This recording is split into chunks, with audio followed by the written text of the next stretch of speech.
churches these days. It's not a buffer. It doesn't offer a significant enough of a improvement in the outcome that I would say that it justifies taking the risk of living in a way that looks like marriage to the government.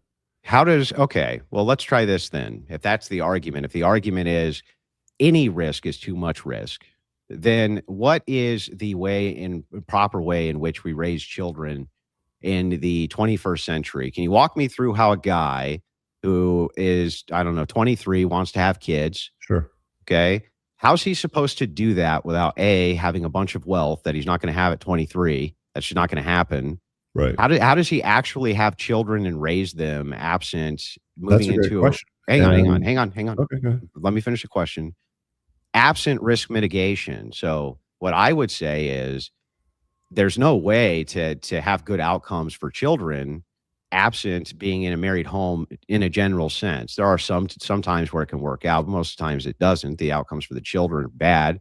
Cohabitation outcomes are almost always universally bad. Mm-hmm. But risk mitigation, we're talking about through traditional marriages in the church, seem to buffer against this in a significant way. So I'm 23, I want to have kids. How do I do that absent a wife exactly and get good outcomes? Can you tell me that? No, No. I don't have a solution to that for a 23-year-old. But what I can tell you is there's lots of opportunities as a man navigates life, becomes more seasoned, creates some value and renown for himself to structure himself in such a way where he can have children, still parent them, and not invite the government into his life.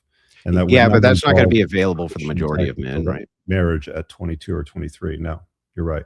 But that's not going to be available to the majority of men. The vast majority of men, that's going to be unavailable to. Yeah, and that's the shitty thing about the environment that men live in today is that they're forced to deal with the reality of, hey, I'm religious, I'm 20 something odd years old, I want to get a gal and have a family and have a bunch of kids running around, have a good time with them. I get it, children are wonderful, but the chances of them being successful in the outcome that you'd like to predict for them is very, very low. No, it's very high. That's my whole point. No, hear me out. Men are not equipped very well to deal with modern women today, and the type of women that are available to men, the inventory that exists in a pool, are of such low quality.